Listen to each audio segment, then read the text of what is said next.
तेल जळे बघ ज्योत पाजळे. संवेदनशील विद्यार्थी व माणूस घडवणारी राष्ट्रीय संस्था म्हणून नावाजलेली नूतन विद्यालय शिक्षण संस्था इसवी सन 1939 साली स्थापन झाली. या संस्थेची स्थापना हैदराबाद मुक्ती संग्रामाचे शिल्पकार स्वर्गीय पूजनीय स्वामी रामानंद तीर्थ यांच्या प्रेरणेतून 3 जुलै 1939 रोजी झाली.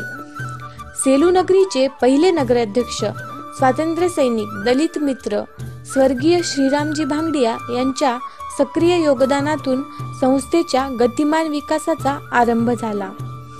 या संस्थेचे उद्दिष्टे 2 विभागात विभागले गेले: स्वातंत्र्यपूर्व उद्दिष्टे आणि स्वातंत्र्यानंतरची उद्दिष्टे. हैदराबाद मुक्ती संग्राम चळवळीचे केंद्र असलेल्या या संस्थेचे स्वातंत्र्यपूर्व उद्दिष्ट होते राष्ट्रीय शाळेतून राष्ट्रीय शिक्षण देणे आणि जनप्रबोधन, लोकशिक्षण व गुणवत्तापूर्व शिक्षणासाठी समर्पित कार्य करणे हे स्वातंत्र्यानंतरचे उद्दिष्ट. संस्थेचे उद्दिष्ट केवळ शिक्षणच नव्हे तर विद्यार्थ्यांचा सर्वांगीण विकास घडवून आणणे आहे. सेलूला संस्काराचे तसेच शिक्षणाचे माहेरघर असे म्हणतात. मराठवाड्यातील पुणे अशी शिक्षण व संस्कृती देणारं शहर म्हणून सेलूची ओळख. मी जेव्हा प्राचार्य झालो तेव्हा सगळे म्हणून 54 विद्यार्थी सायन्स. आणि मग त्याच्या कारणांचा शोध घेतल्यानंतर असं लक्षात आलं की काही नवीन विषय आपण सायन्सला इंट्रोड्यूस केलेला आहे. आणि मग मायक्रोबायोलॉजी आणि कॉम्प्युटर सायन्स हे 2 विषय मी BSc फर्स्ट इयरला सुरू करण्यासंदर्भात प्रस्ताव दिला. अर्थात या सगळ्या गोष्टीला माझ्या पाठीमागे संस्था होती, संस्था चालक होतेच. परिणाम असा आला की हे 2 नवीन विषय आल्याबरोबर एकदम विद्यार्थी संख्या एकेका वर्गाची 120 पर्यंत गेली. BSc फर्स्ट इयरला 120 पर्यंत विद्यार्थी गेले, कधी कधी तर ते 132 पर्यंत गेले. जसा हा विषय आहे तसा कला शाखेकडे सुद्धा मी काही विषय काढण्याचा प्रयत्न केला. भूगोल माझ्याकडे चालू होतं. नंतर मी समाजशास्त्र काढलो. पण त्या संदर्भात अडचण अशी झाली की एका बाजूला अनुदानित तुकड्या आहेत, अनुदानित विषय आहेत आणि दुसऱ्या बाजूला विना अनुदानित आहेत. आणि आमचा भाग ग्रामीण असल्यामुळे कला शाखेला मात्र या 2 विषयाला मला फारसा प्रतिसाद नाही मिळाला आणि फारसे ते काही चांगले चालले. मग मी आणखी विचार केला की आपण जर कम्प्युटरायझेशन करायला लागलो तर जसा आपण BScला कॉम्प्युटर सायन्स हा विषय सुरू केला तसा आपण BCA सारखा काही विषय चालू करू शकतो. आणि मग आम्ही BCA विषय चालू केला. हे सगळं होत असताना आमचे जे पहिले प्राचार्य होते ज्यांनी या संस्थेचा सगळा पाया घातला, या संस्थेला एक शिस्त लावली, प्राचार्य द.रा. कुलकर्णी, ज्यांना राज्य पुरस्कार सुद्धा प्राप्त झाला, त्यांचं 75 वर्ष साजरं करण्याचा आमचं होतं. आणि मग त्यानिमित्तानं आम्ही केवळ माजी विद्यार्थ्यांकडून केवळ या महाविद्यालयाला एक कॉम्प्युटर लॅब उभी करून आणि त्याच्यातून मग काय झालं की BCAची ब्रँच ही अतिशय व्यवस्थितरित्या चालायला. जसं एका बाजूला हे केलं तसं दुसऱ्या बाजूला BComला आमच्याकडे फक्त मराठी माध्यम होतं. मग इंग्रजी माध्यम आपल्याला चालू करता येईल का याचा विचार केला आणि इंग्रजी माध्यम चालू केलं. हे वरिष्ठ महाविद्यालयात इंग्रजी सुरू करताना आम्ही विचार केला की 11वी-12वीला सुद्धा आपण इंग्रजी माध्यम आणलं पाहिजे. कारण फिडिंग कुठून येणार ते ज्युनियर कॉलेजमधून येणार. आणि मग ज्युनियर कॉलेजला सुद्धा आम्ही इंग्रजी माध्यम सुरू केलं. आणि आपल्याला सांगताना मला आनंद होतो की इंग्रजी माध्यमावर आम्ही आणखी 2 विषय कॉमर्ससाठी चालू केले, ज्युनियर कॉलेजसाठी विशेषतः. त्याच्यामध्ये एक विषय आहे इन्फॉर्मेशन टेक्नॉलॉजी आणि एक विषय आहे मॅथमॅटिक्स. ज्याचं इंग्रजी आहे, ज्याचं IT आहे, ज्याचं मॅथमॅटिक्स आहे, त्याला पुढे CA किंवा CS सारखे जे कोर्सेस करायचे असेल तर ते सोयीचं. म्हणून तशा प्रकारचा कोर्स आम्ही सुरू केला. मग आमच्या संस्था चालकांनी विशेषतः D.K. देशपांडे सर यांचा आग्रह होता की आपण जर ॲग्रिकल्चर बेस्ड आहोत सगळा तालुका, तर ॲग्रिकल्चर बेस्ड आपण एखादा प्रोग्राम चालू करायला पाहिजे, एखादा कार्यक्रम घ्यायला पाहिजे. आणि मग आम्ही डिग्री BBA नावाची सुद्धा सुरू केली. म्हणजे असा एका बाजूला काही नवीन अभ्यासक्रम आणता येतील का असा विचार केला आणि त्याचा परिणाम असा आला की विद्यार्थी संख्या निश्चितपणे वाढत गेली. मला सांगताना आनंद होतो की जेव्हा मी प्राचार्य झालो तेव्हा साधारणतः 1400 पर्यंत संख्या होती, परंतु ती आता 3100 पर्यंत गेली. आणि त्याचं महत्त्वाचं कारण की या महाविद्यालयामध्ये नवनवीन विषय काढले गेले, त्यामुळं विद्यार्थ्यांचा ओढा हा त्याच्याकडे आलेला झालेला. दुसऱ्या बाजूला आम्ही असा प्रयत्न केला की विद्यापीठ अनुदान आयोग असतो आणि हा आयोग महाविद्यालयाच्या भौतिक विकासाकरता किंवा शैक्षणिक विकासाकरता खूप मदत करत असतो. मग त्या विद्यापीठ अनुदान आयोगाच्या मदतीनं आम्ही उजळणी वर्ग, ज्याला रेमिडियल क्लासेस म्हणतात, जे गरीब विद्यार्थी आहेत, होतकरू विद्यार्थी आहेत, जे अभ्यासात कच्चे आहेत, अशा विद्यार्थ्यांसाठी क्लासेस चालू केले, स्पर्धा परीक्षेचे वर्ग चालू केले आणि त्याचा परिणाम असा की विद्यार्थ्यांमध्ये सुद्धा एक प्रकारचा आत्मविश्वास निर्माण झाला की आपल्या व्यक्तिमत्वाच्या विकासासाठी हे महाविद्यालय प्रयत्न करत आहे. हे सगळं करत असताना विद्यापीठ अनुदान आयोग काही भौतिक सुधारणा करण्यासाठी पैसा देत होता. मग आम्ही अशा काही योजना सादर केल्या की ज्या योजना केल्यानंतर या महाविद्यालयाच्या भौतिक सुविधामध्ये काही ना काही भर पडेल. कोणत्या होत्या त्या योजना? मग छोटे छोटे कोर्स आम्ही चालू केले. फॅशन डिझायनिंगसारखा कोर्स असेल, कॉम्प्युटर हार्डवेअर अँड सॉफ्टवेअर या अशा प्रकारचा काही कोर्स असेल, ड्रॅमॅटिक्स असेल, तर असे काही सर्टिफिकेट कोर्सेस सुद्धा आम्ही चालू केले. म्हणजे एकाच वेळेस 2 डिग्र्या विद्यार्थ्यांना कशा मिळतील असाही प्रयत्न आम्ही केला. आणि मग त्याच्यातून परिणाम काय झाले की त्याच्यातून जे काही फंड्स थोडेफार यायचे त्याच्यातून मग आम्ही कॉम्प्युटर पुन्हा घेतले आणि आज नाही म्हणलं तरी या कॉलेजमध्ये जवळजवळ 132 कॉम्प्युटर आणि सगळ्या विभागांना, सगळ्या विभाग प्रमुखांना कॉम्प्युटर दिले, प्रिंटर्स दिले, इंटरनेट दिलं, ज्याचा परिणाम असा आला की त्यांना त्या इंटरनेटमधून वेगवेगळ्या गोष्टी डाउनलोड करता आल्या, त्यांना त्यांचा अभ्यास अधिक वाढवता आला. हे करत असताना आमच्याकडे, ज्याचा मी उल्लेख केला, श्रीरामजी भांगडिया, आमच्या संस्थेचं आणखीन एक वैशिष्ट्य असं की आम्ही अमृत महोत्सव साजरा करतो, सुवर्ण महोत्सव साजरा करतो. कॉलेजच्या आणि संस्थेच्या ज्या महत्त्वाच्या घटना असतात, टप्पे असतात, ते आम्ही साजरे करतो. पण ते साजरे करताना नुसता साजरा करणे आमचा कधीच उद्देश नसतो. आम्ही काहीतरी लक्ष डोळ्यापुढे ठेवतो. जसा मी उल्लेख केला की आम्ही DR सरांचा अमृत महोत्सव केला, आम्ही BC लॅब उभी केली. आम्ही श्रीरामजी भांगडिया यांची 1976ला अमृत महोत्सव साजरा केला. ते सत्काराला तयार नव्हते. त्यावेळेसचे जे सगळे DR कुलकर्णी, नागोरी साहेब, असे अनेक लोकांचे नाव सांगते. ते म्हणाले, अहो आम्ही सत्कार कुठं करायला लागलो तुमचा, गरीब विद्यार्थ्यांचे हॉस्टेल बांधायला त्याच्यातून आम्ही, आणि ते तयार झाले. जर माझ्या सत्कारातून गरीब विद्यार्थ्यांची सुविधा होत असेल तर काही हरकत नाही. आणि मग आमच्याकडे 20 खोल्याचं हॉस्टेल तयार झालं आणि त्याच्यामध्ये अगदी नाममात्र 100-200 रुपयात आम्ही विद्यार्थ्यांना राहिले तो वर्ष. मग माझ्या मनात प्रश्न आला की आपण मुलांसाठी हॉस्टेल सुरू केलं, मुलींसाठी का नसावं? आणि मला आनंद आहे की विद्यापीठ अनुदान आयोगानं त्याच काळामध्ये 40 लाख रुपये आम्हाला द्यायचं मान्य केलं. मग त्याच्यामध्ये 40 लाखात होत नव्हतं. त्याचं कारण असं होतं की तुम्ही जेव्हा हॉस्टेल पाहाल तेव्हा लक्षात येईल की आम्हाला असं वाटलं की आपली मुलगी ज्या पद्धतीने आपण घरात ठेवतो त्याच पद्धतीने कॉलेजची मुलगी आपण ठेवायला पाहिजे. आणि म्हणून अटॅच संडास बाथरूम, बेसिन किंवा ज्या काही सुविधा आहेत त्या सगळ्या खोलीत द्यायला पाहिजे. ती मुलगी कुठल्याही कारणासाठी खोलीच्या बाहेर पडता कामा नये. आणि मग आम्ही एक 16 खोल्याचं साधारणतः 50 मुली राहतील असं हॉस्टेल उभं केलं. हॉस्टेल उभं करताना मुलींचं बऱ्याच लोकांनी देणग्या दिल्या. पहिल्यांदा शंका अशी होती की आपल्या ग्रामीण भागातल्या मुली राहतील का, पण आज अशी स्थिती आहे की आम्हाला तिथं मेरिट लावावं लागेल. जिथं 48 मुलींची कॅपॅसिटी तिथं 75 मुली राहायला लागेल. कारण इतक्या कमी पैशामध्ये इतक्या चांगल्या सुविधा. आणि आम्ही मेस चालू केली तिथं, पण मेस ही पैसा कमवण्यासाठी नाही. किराणा आम्ही आणतो, काम करणारे जे लोक आहेत ते आम्ही लावलेले आहेत, चांगलं त्यांना खाद्य मिळेल याची आम्ही व्यवस्था केलेली आहे. आमचे प्राध्यापक मित्र, पत्की मॅडम असतील, कदम असतील, जे कोणी असतील ते सगळे त्याची व्यवस्था करतात. आणि त्यामुळं पालकांच्या मनात सुद्धा विश्वास निर्माण झाला की अत्यंत सेफ आहे.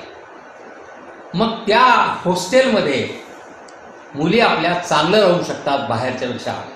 आणि मग आज त्या हॉस्टेलमध्ये जवळजवळ 75% मुली राहतात. हे सांगताना मला माझ्या सहकारी मित्राचं थोडंसं कौतुकही केलं पाहिजे. आम्ही 40 लाख रुपये आम्हाला आले, पण आम्हाला लागले 66 लाख रुपये.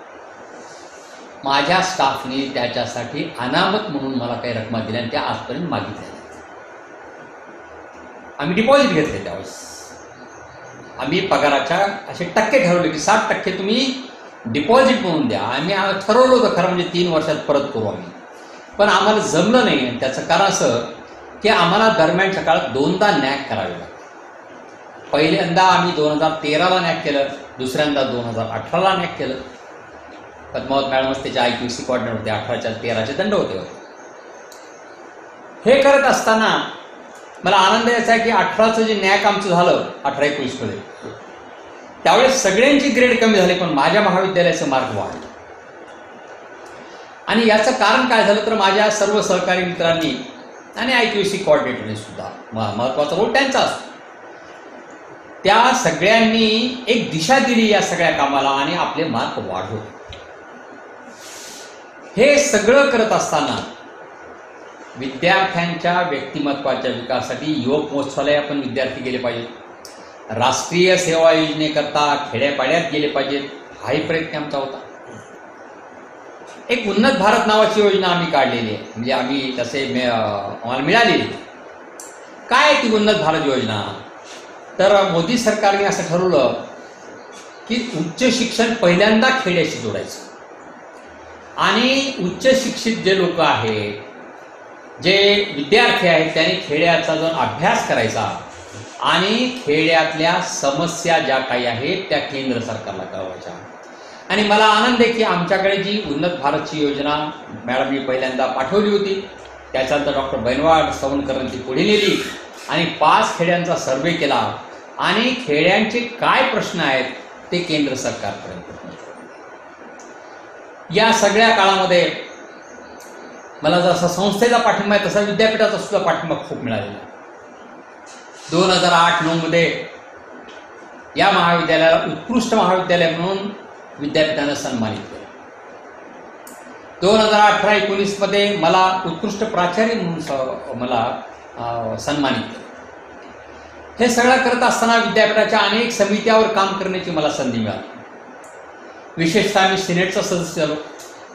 त्यानंतर मला जी अकॅडमिक काउन्सिल फार महत्त्वाची मानली जाते, विद्यापरिषद, त्याच्यावर कुलगुरू म्हणून राज्यपालाकडे नावं जातात आणि राज्यपाल ते अप्रूव्ह करून पुन्हा कुलगुरूकडे पाठवतो. त्यामध्ये माझा समावेश झाला. विद्यापीठाच्या अनेक समित्या आहेत, मग त्या प्राचार्य निवडीच्या असतील, प्राध्यापक निवडीच्या असतील, विद्यापीठाच्या अंतर्गत वेगवेगळ्या चौकोशा समित्या असतात.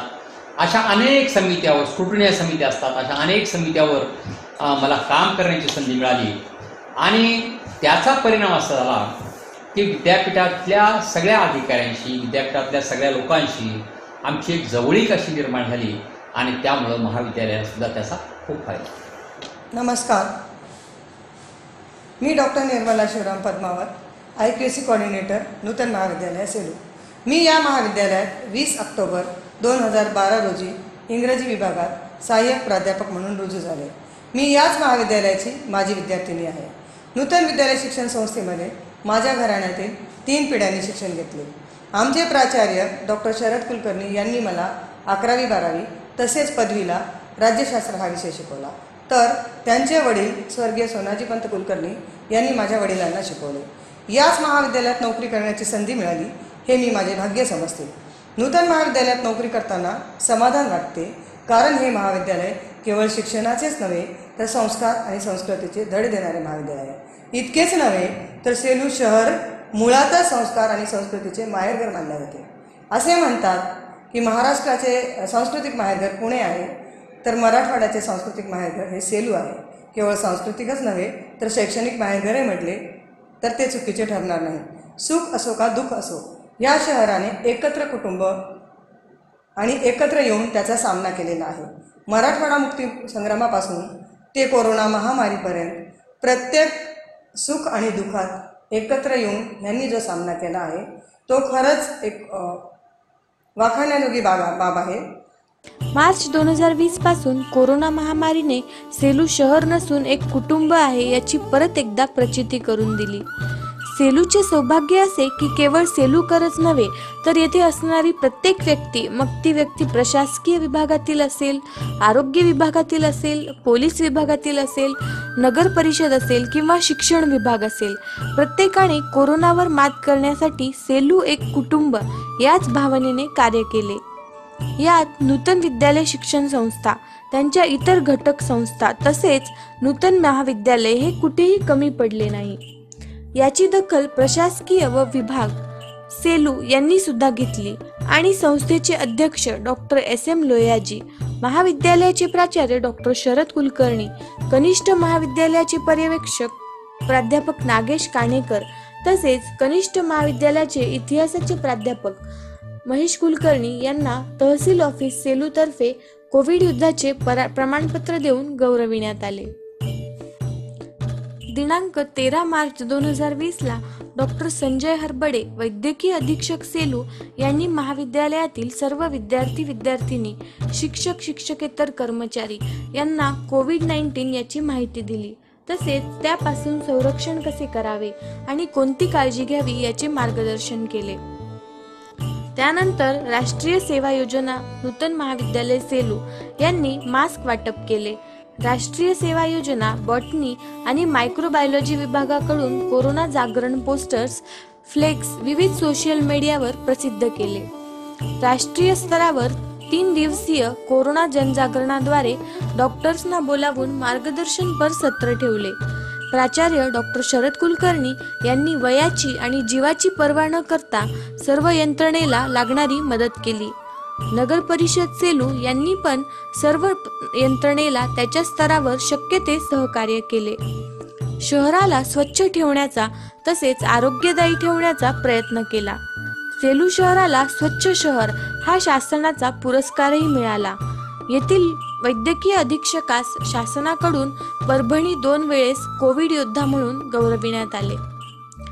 आशा वर्कर्स पासून ते प्रत्येक जो या सेवेत जीवाची तमा न बाळगता कार्य करत होता त्या सर्वांना प्राचार्य डॉक्टर शरद कुलकर्णी यांच्या मार्गदर्शनाखाली अंतर्गत गुणवत्ता विकास विभाग नूतन महाविद्यालय सेलू तर्फे कोविड योद्धा प्रशस्तीपत्र देऊन गौरविण्यात आले.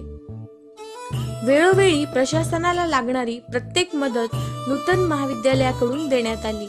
अगदी CM and PM फंडापासून ते कॉलेजची जागा, गरज पडेल तिथे समुपदेशन अशा सर्व प्रकारची मदत नूतन महाविद्यालयाकडून कोविड-19च्या विरोधात लढण्यासाठी केली गेली. सेलू शहर कोविड-19 नियोजन आणि अंमलबजावणीकरिता केल्या गेलेल्या सर्व स्तरावरील कार्य आणि त्यात नूतन महाविद्यालयाचे योगदान याचा आढावा घेताना नूतन महाविद्यालयात असलेल्या शैक्षणिक, भौतिक, पर्यावरण समतोल राखण्यासाठी असलेल्या सुखसुविधांचा आढावा आणि प्रातिनिधिक स्वरूपात काही मुलाखती यावरील हे चलचित्र आपणासमोर प्रस्तुत करत आहोत. मी डॉक्टर संजय हरबडे, वैद्यकीय अधीक्षक उपजिल्हा रुग्णालय सेलू. मी मागच्या 5-6 वर्षापासून इथं कार्यरत आहे आणि महत्त्वाचा काळ म्हणजे मागच्या वर्षी मार्च महिन्यामध्ये जेव्हा कोविडचा प्रादुर्भाव सुरुवात झाला त्यापासूनचे काही अनुभव आहेत, काही घटना आहेत त्या मी आपल्याशी शेअर करू इच्छितो. मागच्या वर्षी जेव्हा फेब्रुवारी महिन्यात केसेस निघायला सुरुवात झाल्या त्यावेळेस आमच्या सेलूमध्ये तर केसेस नव्हत्या, परंतु मार्च महिन्यामध्ये आम्ही क्वारंटाईन सेंटर्स सुरू केले होते. जे काही प्रवासी असतील, जे ह्या गावावरून त्या गावाला जाणारे लोक असतील तर माननीय कलेक्टर साहेब यांच्या सूचनेनुसार आम्ही त्यांना क्वारंटाईन ठेवत होतो. आणि नूतन विद्यालयाच्या प्रांगणामध्येच असलेले हॉस्टेल आहे त्या हॉस्टेलमध्ये आम्ही जवळपास 60 ते 70 लोकांना 1 ते 1.5 महिना क्वारंटाईन ठेवलं. आणि इथल्या स्वयंसेवी संस्था असतील, इथले सामाजिक कार्यकर्ते असतील यांच्या मार्फत त्यांना जेवणाची सुद्धा व्यवस्था करण्यात आली होती. आणि हे लोक जे होते मध्य प्रदेश, UP त्या साईडचे होते, परंतु ते 1-1.5 महिना एकदम हॅपीली इथं राहिले आणि जाताना खुश होऊन गेले की आम्हाला इथं एक चांगल्या प्रकारचं वातावरण मिळालं. नंतर पहिली केस आमच्या सेलूमध्ये आली 29 एप्रिलला. राजमोहल्ला येथील ही केस होती. त्यावेळेस कोविडबाबत एवढी काही माहिती नव्हती, परंतु कोविड आहे, कोरोना आहे याच्यामध्ये सगळेजण पॅनिक होते. पहिली केस निघाली, इव्हन आमचे SDM साहेब, पारधी साहेब, तहसीलदार साहेब, BDO असतील, BO असतील, आम्ही सगळेजण केस निघाली म्हणले की त्या मोहल्ल्यामध्ये गेलो आणि ही पहिलीच केस आम्हाला हँडल करायची होती. त्यामुळं सगळेजण तिथं गेलो, सगळेजण अंदर ट्रेसमध्ये होतो की आता काय होते आणि काय नाही. तिथं गेल्यानंतर आम्ही डिटेल हिस्ट्री त्या पेशंटची घेतली, त्याचे कॉन्टॅक्ट्स घेतले, तो कुठं ट्रीटमेंट घेतोय हे सुद्धा घेतलं, कारण हा पेशंट नांदेडला डिटेक्ट झाला होता. त्यामुळे त्याचे सगळे 10-20 कॉन्टॅक्ट घेतले, आजूबाजूच्या लोकांची नावं घेतली आणि त्यांना आम्ही जे 10-20 कॉन्टॅक्ट होते ते सुद्धा आम्ही उपजिल्हा रुग्णालयामध्ये क्वारंटाईन केले. तर ही पहिली केस असल्यामुळं आम्हाला खूप दडपण आलं होतं की आता पुढं काय होतंय. म्हणजे एक मानसिक दाब जो राहतो की पहिलीच केस निघाली आणि वरिष्ठ काही आपल्याला, आता हे तर नैसर्गिक भाग होता, परंतु तरी पण वरिष्ठ आम्हाला काही म्हणतात का याबाबत आमच्या मनावर दडपण होतं. परंतु आमचे सिव्हिल सर्जन डॉक्टर नागरगोजे असतील, RMO आमचे डॉक्टर सुरोशे असतील, माननीय कलेक्टर साहेब असतील, यांनी खूप चांगल्या पद्धतीने आम्हाला मेंटली सपोर्ट केला आणि पॉझिटिव्ह थिंकिंगनं त्यांनी आम्हाला पूर्ण मार्गदर्शन केलं. त्या पद्धतीनं आम्ही ही पूर्ण कॉन्टॅक्ट जे होते त्यांचे स्वॅब घेणं, पाठवणं, त्यांचे रिपोर्ट आल्यानंतर त्यांना घरी सोडणं, ह्या पद्धतीचं पूर्ण आम्ही ट्रीटमेंट करून दिली. नंतर मग हळूहळू मे महिन्यापासून हळूहळू सेलूमध्ये सुद्धा केसेस वाढत होत्या. सुरुवातीला केस आली की पॉझिटिव्ह आली की परभणीला रेफर करणं हाच उद्योग होता. परंतु नंतर हळूहळू केसेस वाढत गेल्यानंतर परभणी जिल्ह्यामध्ये पहिलं सेलूचं आम्ही corona care centre doctor Babasaheb Ambedkar वसतिगृह येथे सुरू केलं आणि यासाठी पण आमच्या जिल्हा स्तरावरील सर्व अधिकाऱ्यांनी आम्हाला मदत केली. आणि जे पेशंट इथं ॲडमिट केले त्यांचा आम्ही एक प्रोटोकॉल बनवला. प्रोटोकॉल म्हणजे त्यांचं जेवणाचा असेल, त्यांचा आरामाचा असेल, त्यांचा मेडिसिनचा असेल, हे सगळे प्रोटोकॉल्स आम्ही बनवले. इव्हन आम्ही एक डायटिशियनकडून यांना डाएट काय द्यायचं कोविड रुग्णांना हे सुद्धा आम्ही नोटिफाय केलं. सकाळी 6:30 पासून त्यांचा दिनक्रम चालू होत होता. 6:30ला आम्ही त्यांना लिंबू पाणी द्यायचो, त्यानंतर बदाम द्यायचो, खजूर द्यायचो. ह्या पद्धतीचा प्रोटीनयुक्त आहार त्यांना सकाळी सकाळी आम्ही 6:30ला द्यायचो. नंतर 7:30 वाजता चहा आणि नाश्ता, नंतर परत 10-11 वाजता एक फ्रूट द्यायचो, संत्रे असेल, ॲपल असेल, मोसंबी असेल, या पद्धतीचं फ्रूट त्यांना द्यायचो. 12:30 वाजता त्यांना परत जेवण भेटायचं. परत 4:30 वाजता ग्रीन टी देत होतो आणि 6 वाजता आम्ही त्या सगळ्या रुग्णांना खाली बोलवून जिथं ग्राउंड होतं त्या ग्राउंडवर बसून आम्ही त्यांच्याकडून योगासन करून घ्यायचो. कोविडबाबत किंवा फुफ्साच्या आजाराबाबत जे काही योगासन आहे ते योगासन आम्ही त्या ठिकाणी करून घ्यायचो. आणि हे योगासन घेतल्यानंतर खरोखरच रुग्ण पण फ्रेश व्हायचे, त्यांना पण काहीतरी वाटायचं. कारण त्यांच्या मनावर असं होतं की करोना झाला म्हणजे एका रूममध्ये बंद करणार, लॉक करणार, तिथंच ते शेवटपर्यंत राहणार. परंतु आम्ही त्यांना एक खेळीमेळीचं वातावरण कसं राहील ह्यासाठी आम्ही त्यांना योगाचे धडे सुरू केले. योगा झाल्यानंतर जे काही त्यातले लोक आहेत, ज्यांना कुणाला गाणं येते, कुणाला अभंग येते, कुणाला मिमिक्री येते, कुणाला गोष्ट येते, हे सुद्धा आम्ही पेशंटकडून वधून घ्यायचो.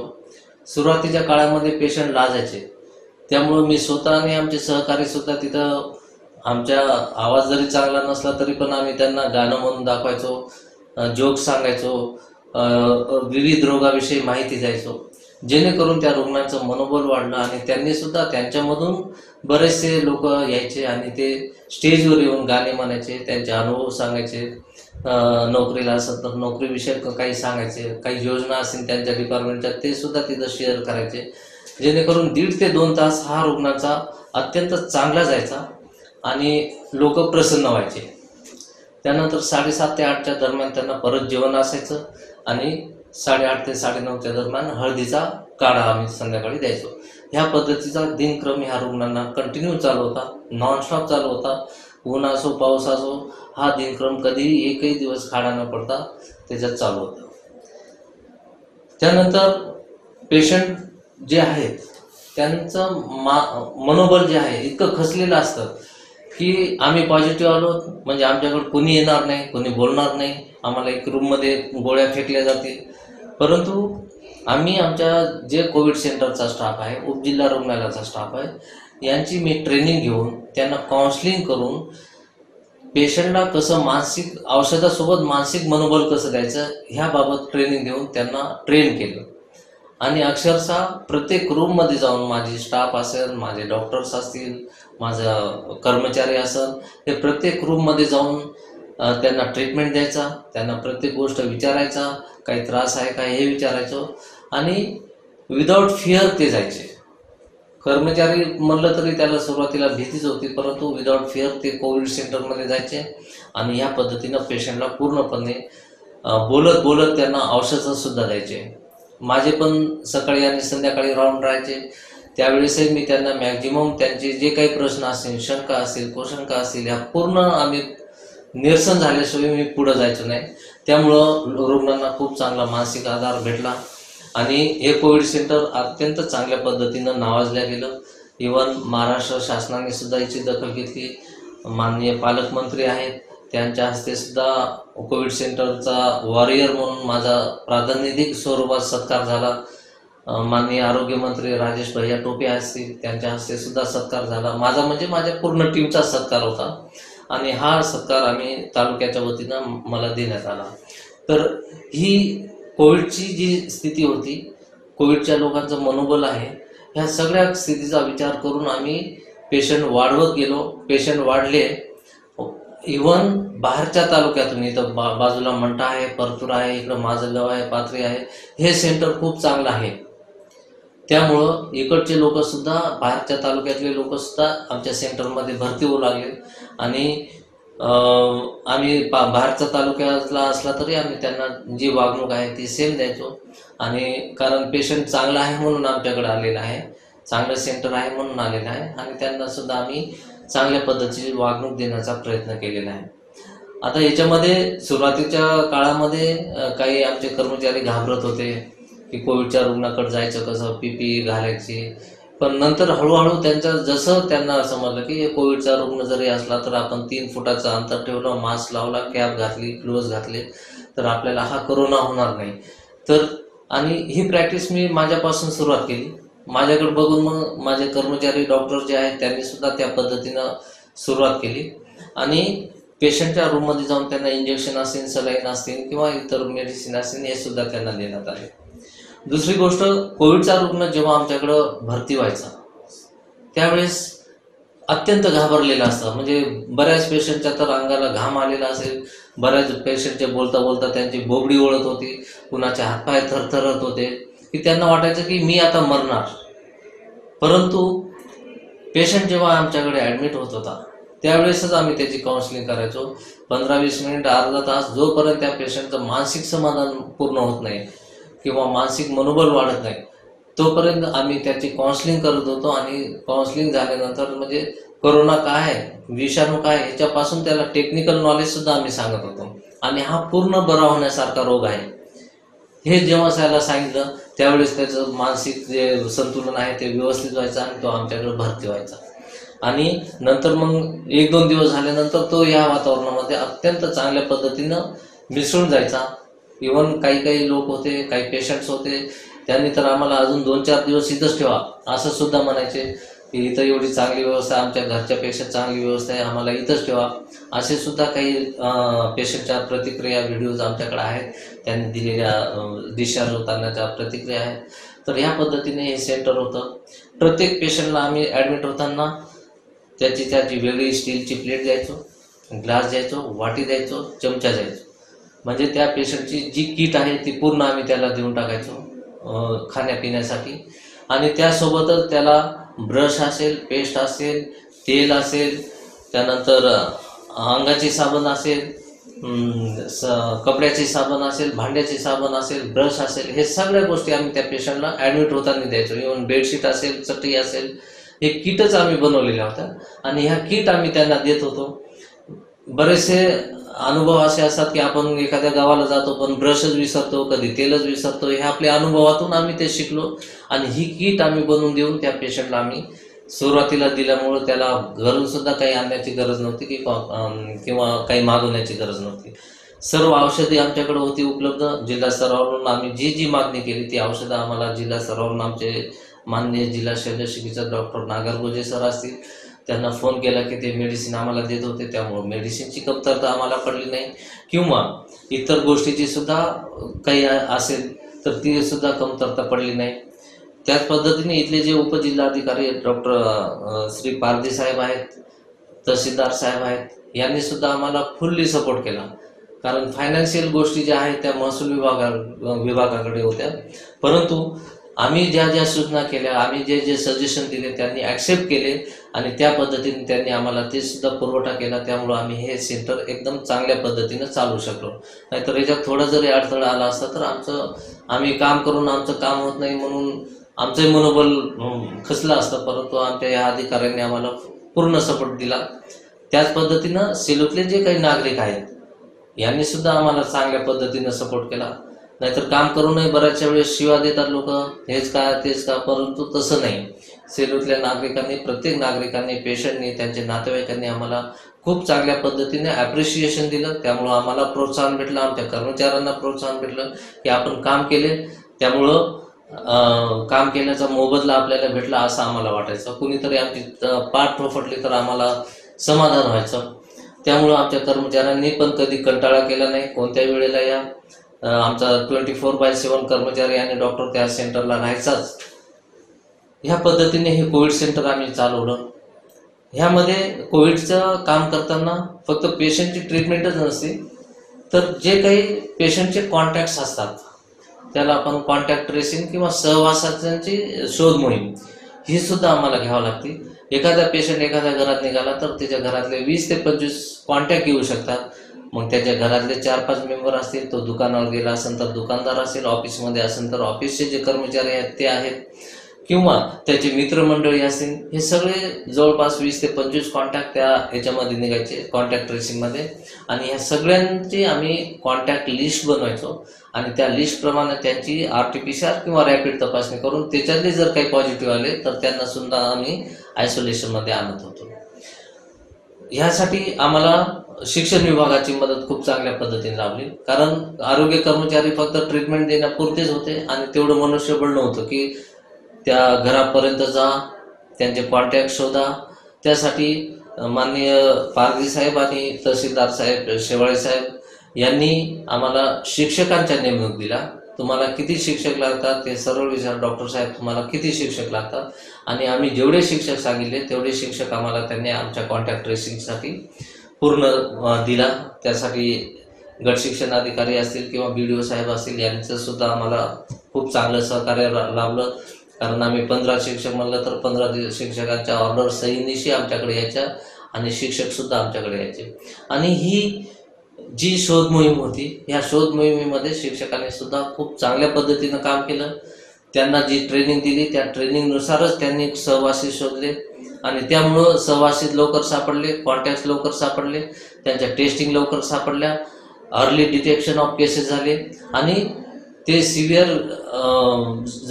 जायच्या आधी आम्ही त्यांना शोधल्यामुळं त्या मृत्यूचं प्रमाण जे आहे ते सुद्धा सेलू तालुक्याचं खूप कमी प्रमाण झालेलं आहे. जे काही मृत्यू झालेले ते ओल्ड एजचे असतील किंवा उशिरा डिटेक्शन किंवा त्या लोकांनी अंगावर काढलेले असतील अशा लोकांचे झालेले आहेत. त्याच पद्धतीनं आम्ही महिन्याला आमचे आरोग्य कर्मचारी आहेत त्यांचं काउन्सिलिंग घ्यायचो. काम करताना त्यांच्या काही अडचणी आहेत का हे सुद्धा त्यांना विचारायचो आणि पेशंटला ह्यापुढं आपल्याला काय काय करायचं, नवीन काही गाईडलाईन्स ह्याच्या ट्रीटमेंटमध्ये काही बदल व्हायचे तर त्या पद्धतीनं त्याची काउन्सिलिंग आम्ही वेळोवेळी त्या आरोग्य कर्मचाऱ्यांची घ्यायचो. त्यामुळं त्यांना सुद्धा नवीन नवीन काही आयडियाज आल्या, नवीन काही गाईडलाईन्स आल्या तर ते त्यांना पुढं इम्प्लिमेंट करण्यासाठी उपयोग व्हायचा. त्यानंतर टेस्टिंगचा एक भाग होता याच्यामध्ये. टेस्टिंग कुठं करावी, कशी करावी हा सुद्धा एक प्रश्न होता. तर आम्ही एक फिक्स टाईम ठेवला होता, कारण लोकांना तो टाईम आम्ही व्हॉट्सअपवर असेल, इथल्या पेपरमध्ये, न्यूजपेपरमध्ये असेल, ह्या सगळीकडे आम्ही डिस्प्ले केला की आम्ही सकाळी 11 ते 12, दुपारी 4 ते 5 ह्या दरम्यान आम्ही टेस्टिंग करणार. मग त्याच्यामध्ये RT-PCR टेस्टिंग आली आणि रॅपिड सुद्धा टेस्टिंग आली. तर हा टायमिंग आम्ही फिक्स केल्यामुळं लोकांना माहिती असल्यामुळं बरोबर त्या टायमाला तिथं जायचे. जेव्हा जास्त केसेस होतात त्यावेळेस 150-200 केस टेस्टिंग सुद्धा आमच्या टेस्टिंग कोरोना सेंटरला व्हायच्या आणि त्यांचे रिपोर्ट सुद्धा आल्यानंतर आम्ही त्यांना कम्युनिकेट करायचो. पॉझिटिव्ह आला तर पॉझिटिव्ह सांगून त्या पेशंटला त्याच्या ओन व्हेकलनं किंवा आमची ॲम्ब्युलन्स असेल तर ॲम्ब्युलन्सनं आम्ही त्याला घेऊन इथं क्वारंटाईन करत होतो, आयसोलेशनमध्ये ठेवत होतो. त्या टेस्टिंग जेवढ्या झाल्या तेवढ्या केसेस आमच्या वाढल्या, त्यांचे कॉन्टॅक्ट्स वाढले, कॉन्टॅक्ट्समधले परत केसेस निघाल्या. त्यामुळं जेवढ्या टेस्टिंग वाढल्या तेवढ्या केसेस वाढल्यामुळं आम्हाला सेलू तालुक्यातील कोविडच्या रुग्णांची जी आहे कमी करण्यामध्ये खूप मदत झाली. नाहीतर आम्ही टेस्टिंगच नसता केलं तर हे पेशंट बाहेर फिरले असते आणि भरपूर पेशंट झाले असते. परंतु कॉन्टॅक्ट ट्रेसिंग चांगली झाल्यामुळं हे सगळे पेशंट आमच्याकडे लवकरात लवकर डिटेक्ट होऊन त्यांना जास्त क्रॉनिक जाण्यापेक्षा लवकरात लवकर डिटेक्ट होऊन त्यांना ट्रीटमेंट करण्यासाठी आम्हाला मदत झाली. तर ह्या सगळ्या गोष्टी आम्ही याच्यामध्ये कोविड सेंटरमध्ये केलेल्या आहेत. अजूनही चालूच आहेत. ज्या काही केसेस आहेत त्या. नंतरचा भाग येतो तो लसीकरणाचा भाग. लसीकरणाचे आम्ही नियोजन त्याच पद्धतीनं केलं. उपजिल्हा रुग्णालयामध्ये आम्ही बूथ ठेवलं. जे वयोगट असतील त्या पद्धतीनं आम्ही त्यांना वयोगटानुसार लसीकरण शासनाने ज्या गाईडलाईन्स दिल्या त्या पद्धतीनं आम्ही लसीकरणाचं सुद्धा नियोजन केलं. आणि हे सगळं झाल्यानंतर महत्त्वाचा भाग येतो की नूतन महाविद्यालयाचा. कारण नूतन महाविद्यालयाने पण बऱ्याच गोष्टींमध्ये आम्हाला मदत केली. सुरुवातीचा मार्च महिन्यामध्ये जे आम्ही काही लोक क्वारंटाईन केले होते तर हे सगळं नियोजन नूतन महाविद्यालयातील प्राचार्य डॉक्टर शरद कुलकर्णी असतील, नागेश कानेकर सर असतील, त्यांचे सहकारी इतर जे आहेत या सगळ्यांनी म्हणजे आम्हाला तिकडं बघण्याचं काम ठेवलं नाही. त्यांचं नियोजन, त्यांचं ॲडमिशन, कारण ते पेशंट नव्हते, फक्त क्वारंटाईन होते, यांचं ॲडमिशन घेणं, त्यांना जेवण जातं का नाही हे बघणं, ही सगळी व्यवस्था नूतन महाविद्यालयानं केली. आणि वेळोवेळी आम्हाला जेव्हा शिक्षकांची गरज पडायची, जेव्हा प्राध्यापकांची गरज पडायची त्यावेळेस नूतन महाविद्यालयातील प्राचार्य सर असतील किंवा इतर त्यांचे सहकारी असतील यांनी अत्यंत मोलाचं सहकार्य ह्या कोविड कंट्रोलसाठी आम्हाला केलेलं आहे. हे पण एक महत्त्वाची बाब याच्यामध्ये आहे. आणि इतर कोणतेच काम असो, कोविड सेंटरला एखादा कार्यक्रम घ्यायचा असेल, एखाद्या पेशंटचा डिस्चार्ज करायचा असेल तर त्यावेळेस सुद्धा आम्ही त्या पेशंटला इथले काही मान्यवर्स असतील तर त्यांना बोलून आम्ही त्या पेशंटला डिस्चार्ज देत होतो. आणि पेशंट जो आहे तो अत्यंत चांगल्या पद्धतीनं आनंदीदायी वातावरणामधून तो घरी जायचा. घरी जाताना तो म्हणायचा की आम्हाला 2-4 दिवस इथं ठेवून जा, आम्ही इथंच राहतो. ह्या पद्धतीचे प्रतिक्रिया सगळ्या पेशंटकडून यायच्या. तर ह्या पद्धतीने आम्ही हे पूर्ण कोविड सेंटर चालवलं. करोना लवकरात लवकर कसा कंट्रोलमध्ये येईल याबाबत आम्ही नियोजनबद्ध कार्यक्रम केलेला आहे. आणि सेलूमध्ये सध्या तरी करोनाच्या केसेस खूप कमी झालेल्या आहेत. 1-2-4 केसेस आहेत सध्या, तर बाकीच्या सगळ्या केसेस ट्रीट होऊन उपचार घेतलेले आहेत, करोनामुक्त झालेले आहेत. आणि इथून पुढे केसेस होणं यासाठी आम्ही जनजागृती आमची नेहमी सतत चालूच राहते. आणि त्याचे प्रयत्नसुद्धा आमच्या तालुका लेवलचे जेवढे ऑफिसर्स आहेत हे सगळे याच्यामध्ये करतात. तर आपण ह्या पद्धतीनं आम्ही हे करोनाचं काम तालुक्यामध्ये केलेलं आहे. धन्यवाद. इन्चार्ज म्हणून काम करताना आम्ही अनेक अनुभव पहिल्यांदा घेतले. लोकांना कोविडची फार भीती वाटायची. ती भीती कशी घालवायची यावर मी माझ्या सहकाऱ्यांनी यावर आम्ही काम केले. तेव्हा आम्हाला लोक कोविड योद्धा म्हणून संबोधायचे. याचा आम्हाला अभिमान वाटतो. या कामात नूतन महाविद्यालय सेलू येथील प्राचार्य शरद कुलकर्णी सर यांचे आम्हाला खूप सहकार्य मिळाले. त्यांचा डिवोशन, त्यांचा उत्साह आम्ही पहिल्यांदाच अनुभव घेतला आणि आम्ही त्यांचे मनापासून आभार मानतो. स्थलांतरित लोकांना संस्थेचे श्रीरामची भांगडियाजी वसतिगृह आसरा नव्हे तर आपलीच माणसं म्हणून उपलब्ध करून दिले. त्यांची जेवण, आरोग्य आणि मनोरंजन अशी सर्वच काळजी घेण्यात आली. त्यांची काळजी घेण्यासाठी सेलू शहरात प्रत्येक विभाग एकत्र आले आणि सेलूच्या हद्दीतील प्रत्येक नागरिकाचे कोरोनापासून संरक्षण देत या स्थलांतरित लोकांची काळजी घेतली. उत्तर प्रदेश, मध्य प्रदेश इकडचे जे मजूर इकडे कामाला होते, अडकले होते, ज्यांना गावाकडे जाता येत नव्हतं, त्यांना तिथे आम्ही राहायची व्यवस्था केली. हळूहळू ती संख्या 65 पर्यंत गेली. मग आमची संस्थेनं तर आम्हाला परवानगी दिली होती, हॉस्टेल शेवटी संस्थेच आहे. मग ते आम्ही एका रूममध्ये 4 किंवा 5च्यावर लोक ठेवायचे नाही ठरवलं होतं, कारण ते कोरोना हा संसर्गजन्य आहे. मग बाजूला एक इंग्रज शाळा आहे, ती सुद्धा आम्ही घेतली. आणि याच्यामध्ये मग त्यांना सकाळी चहा, सकाळी 9 वाजता नाश्ता पुन्हा एकदा चहा, 12 वाजता जेवण, संध्याकाळी 7 वाजता जेवण, 4 वाजता चहा, असं एक प्लॅनिंग आम्ही तयार केलं. आणि मला आनंद आहे की इथल्या उपजिल्हाधिकारी पारधी साहेब असतील, तहसीलदार शेवाळे साहेब असतील, आमचे डॉक्टर हरबडे सर असतील, यांच्यावर आमच्या संस्थेचे अतिशय लोयाजी आहेत, DK देशपांडे गुरुजी आहेत, कोठेकर माजी प्राचार्य आहेत, जयप्रकाशजी बिहानी आहे. या सगळ्यांनी नियमित भेटीगाठी घेऊन काय करावं याच्या संदर्भात मार्गदर्शन चालू केलं. आणि मग आम्ही प्रायोजक पाहायला सुरुवात केली सर, की एका वेळेस नाश्ता एका व्यक्तीने द्यायचा. आणि मग अशा प्रकारे 28 मार्च पासून ते 3 मे पर्यंत दररोज एकाने नाश्ता द्यायचा, एकानं सकाळी चहा द्यायचा, दुपारी एकानं चहा द्यायचा.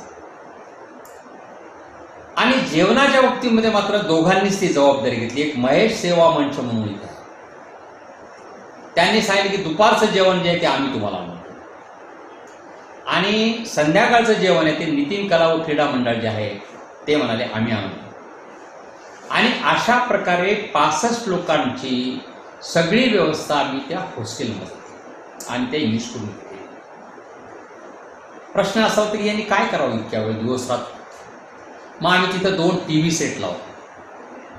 त्यांना सिनेमा पाहता आला, त्यांना बातम्या पाहता आल्या, त्यांना मनोरंजनाचे कार्यक्रम पाहता आले. योगागर आमचे नगराध्यक्ष विनोद बोराडे त्यांनी आम्हाला खूप सहकार्य केलं. क्लिनिंगसाठी माणसंच पाठवायचे, साफसफाई करून द्यायची, आमच्याही कॉलेजचे होते. याच्यामध्ये विशेष आमच्या कनिष्ठ महाविद्यालयाचे जे सुपरवायझर आहेत नागेश ठाणेकर यांनी खूप मोठं काम केलं. त्यांना या ठिकाणचे जे मंडळ अधिकारी आहेत माननीय अस्टीकर साहेब यांनी खूप सहकार्य केलं. तेही 24 तास लक्ष द्यायचे. राम मैफळ म्हणून एक सहशिक्षक आहेत, तेही असायचे. माझ्या अनेक सहकाऱ्यांची नावं सांगता येतील. वाकडीकर आहेत, पिंपळगावकर आहेत, अशा अनेक लोक तिथे यायचे. गावातल्या सगळ्या लोकांना ते एक आपलं काम आहे असं वाटायचं. आणि सगळेजण वेगवेगळ्या गोष्टी खाण्यासाठी सुद्धा पाठवायचे, की आता ठीक आहे कंटाळले असतील, कोणी फळं पाठवायचे, कोणी चिवडे पाठवायचे, कोणी काही ढोकळा केला घरी तो पाठवायचा. म्हणजे अशा प्रकारे त्या लोकांना आपण घराच्या बाहेर आहेत असं नाही वाटलं पाहिजे, आपुलकीची जाणीव निर्माण झाली पाहिजे अशी भावना निर्माण झाली. आणि आपल्याला आश्चर्य वाटेल सर, त्यांच्यामध्ये उत्सुकता होती जाण्याची, साहजिक आहे कुटुंबाकडे जाणं. पण ज्या दिवशी ते इथून गेले, ज्यांना परवानगी मिळाली 3 मेला, अक्षरशः त्यांच्या डोळ्यामध्ये पाणी होतं की माझ्या घरच्यांनी जेवढी काळजी घेतली नसती तेवढी या मंडळीनं सगळी काळजी घेतली. आणि ते काम माझ्या संस्थेनं, माझ्या महाविद्यालयानं या काळामध्ये केलं, याचं मला विशेष कौतुक आहे असं मला. नमस्कार, मी उमाकांत पारधी, उपविभागीय अधिकारी सेलू. साधारणतः मार्च 2020 भारतात कोविड-19 महामारीच्या अनुषंगाने लॉकडाऊन जाहीर झालं. आणि तदनंतर जिल्हा प्रशासनाने नव्हे तर संपूर्ण भारतात किंबहुना पूर्ण जगभरात ही कोविड महामारी आपत्ती म्हणून घोषित झाली. त्यावेळेस परभणी जिल्ह्यात सेलू तालुक्यात माननीय जिल्हाधिकारी दीपक मुगळीकर साहेब यांच्या मार्गदर्शनासाठी आम्ही तालुका टास्क फोर्सची स्थापना इथे सेलू येथे केली. याच्यात सर्व विभागांमध्ये समन्वय साधून प्रत्येक विभागाला वेगवेगळ्या जबाबदारी झाल्या. ॲज अ इन्सिडेंट कमांडर म्हणून आम्ही नेमून दिल्या. मार्च 2020 जेव्हा लॉकडाऊन घोषित झालं त्यावेळेस बऱ्याच प्रमाणात स्थलांतर झालं, ज्याच्यात की पुणे, मुंबई आणि परराज्यातल्या नागरिकाच्या लोंढे हे आपापल्या गावी जाण्यासाठी निघत होते. आणि त्यावेळेस मुंबई आणि पुणे या ठिकाणी इन्फेक्शन रेट भरपूर झाला होता आणि लोकांनाही कोरोनाच्या बाबतीत जास्त माहिती नसल्यामुळे लोकांमध्ये एक भीती प्रसारित झाली होती कोरोना संदर्भात. मग त्यावेळेस आम्ही सर्व तालुका प्रशासनाने सर्व विभागांमध्ये समन्वय ठेवून प्रत्येक विभागाला जबाबदाऱ्या वाटून दिल्या. आणि आपल्या सेलूमध्ये नूतन महाविद्यालय, नूतन संस्था जी आहे ही आदरणीय प्राचार्य शरद कुलकर्णी सर असतील किंवा आमचे नागेशजी काणेकर असतील आणि त्यांची सर्व टीम यांनी आम्हाला खूप मदत केली. म्हणजे जे परराज्यातले जे नागरिक होते ते पायी स्थलांतर करत होते. आम्ही त्या लोकांना अक्षरशः त्या जिल्हा सीमेवरून गाडीत आणत आणि त्यांनी आम्हाला एक वसतिगृह उपलब्ध करून दिलं, जिथे अतिशय उच्च दर्जाची सोय, जी की कुठेही नाही, अतिशय चांगल्या दर्जाचे जेवण त्या स्थलांतरित परराज्यातील लोकांना दिलं. त्यांची आपण कुटुंबामध्ये आपल्या परिवारातील सदस्यांचं आदरातिथ्य जसं करतो, अगदी त्याचप्रमाणे त्यांनी त्या कोरोना लॉकडाऊनच्या काळामध्ये त्या परराज्यातील नागरिकांची सेवा केली. मी या ठिकाणी त्यांचं नूतन महाविद्यालय असेल किंवा नूतन संस्था असेल आणि त्यांचे डॉक्टर लोया साहेब असतील, यांनीही आम्हाला खूप मदत केली. कोरोना म्हणजे एक आव्हान होतं आपल्यासमोर आणि निश्चित त्याच्या आव्हानाला हा संपूर्ण तालुका व्यवस्थित अशा पद्धतीनं सामोरा गेला. खूप कठीण अशा पद्धतीचे प्रसंग आले तर, पण सुरुवातीला या परिस्थितीमध्ये खूप भीती वाटायची, घाबरायची. मग पहिला प्रसंग अशा पद्धतीचा आला की बरेचसे मजूर जे होते, जे परप्रांतीय, त्यांना त्यांच्या गावाकडे जायचं होतं. मग गावाकडे जात असताना शासनाचे असे निर्देश होते की ज्यांनी जिथे आहेत तिथेच राहायचं.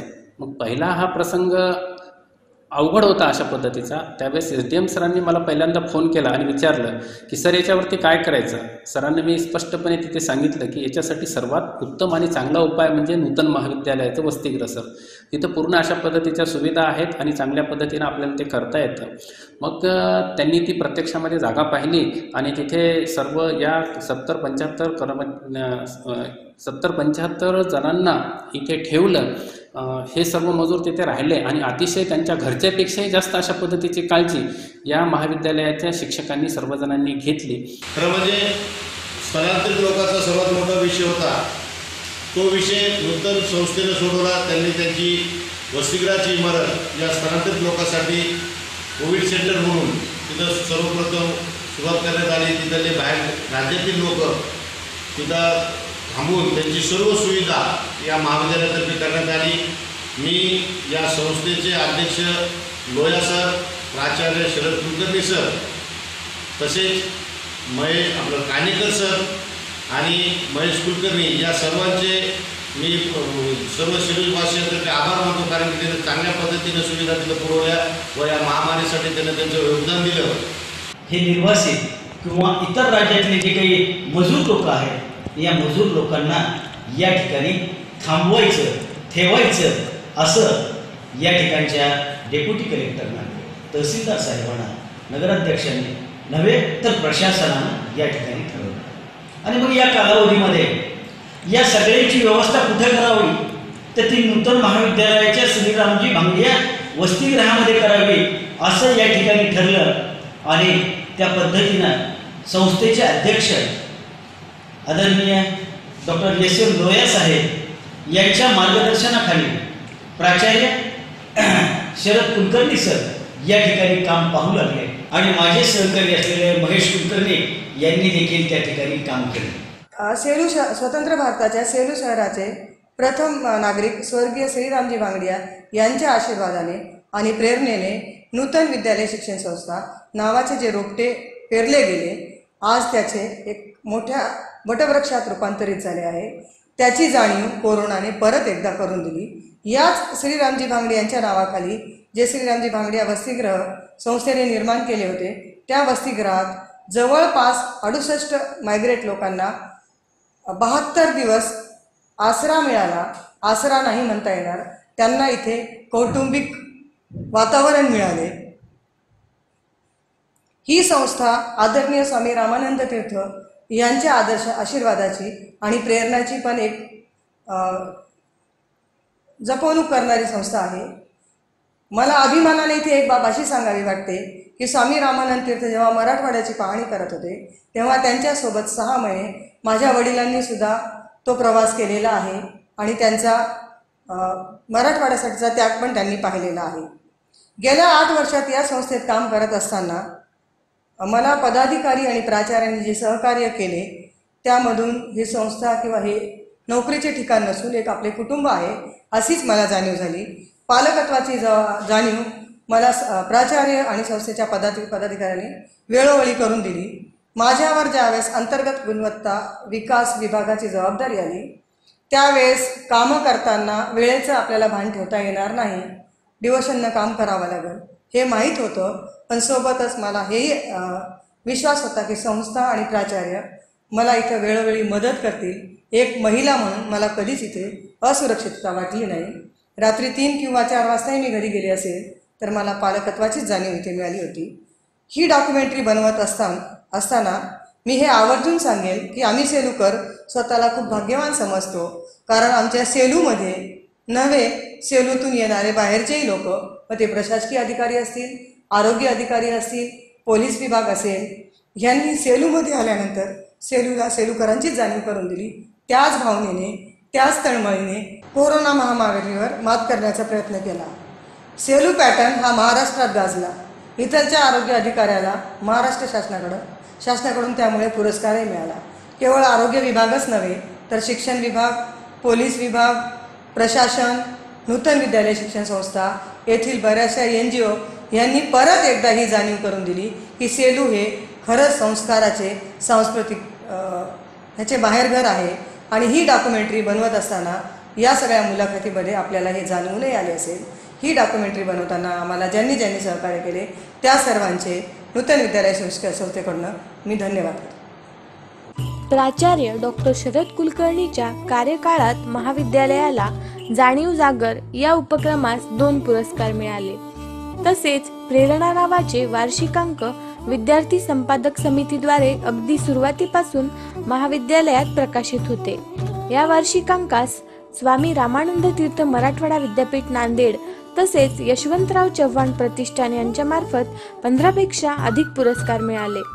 स्वामी रामानंद तीर्थ मराठवाडा विद्यापीठाद्वारे त्यांना उत्कृष्ट प्राचार्य या बक्षिसाने गौरविले. तसेच राष्ट्रभाषा परिषद पुणे मार्फत त्यांना उत्कृष्ट सचिव हाही पुरस्कार मिळाला.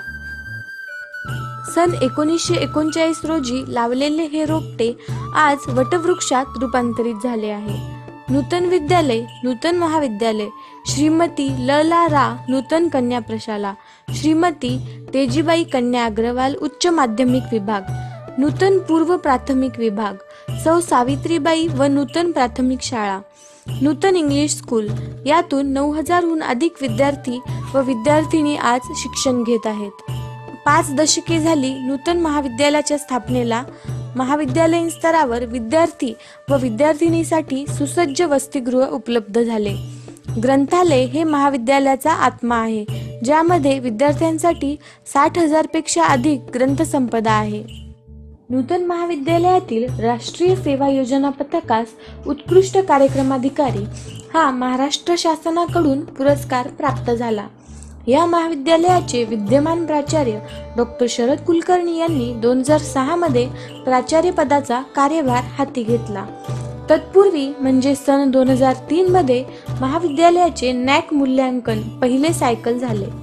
डॉक्टर शरद कुलकर्णी यांच्या कारकिर्दीत नॅकचे 2रे आणि 3रे मूल्यांकन झाले. सन 2013 मध्ये 2रे तर 2019 मध्ये 3रे मूल्यांकन झाले. पहिल्या 2 मूल्यांकनामध्ये B ग्रेड मिळाला तर 3ऱ्या मूल्यांकनामध्ये B+ हा ग्रेड मिळाला. 3ऱ्या मूल्यांकनाच्या वेळी ऑनलाईन प्रणालीने मूल्यांकन होणार होते. त्यावेळी जवळपास सगळ्या महाविद्यालयाचे ग्रेडचे प्रमाण कमी होत होते. त्यावेळी नूतन महाविद्यालयाचे ग्रेड B पासून B+ वर आले. नूतन महाविद्यालय शिक्षण संस्थेचे पदाधिकारी, महाविद्यालयाचे प्राचार्य, अंतर्गत गुणवत्ता विकास विभाग तसेच सर्व शिक्षक आणि शिक्षकेतर कर्मचारी, माजी विद्यार्थी संघटना, आजी विद्यार्थी यांच्या सर्वांच्या संयुक्त प्रयत्नांचे हे फलित आहे.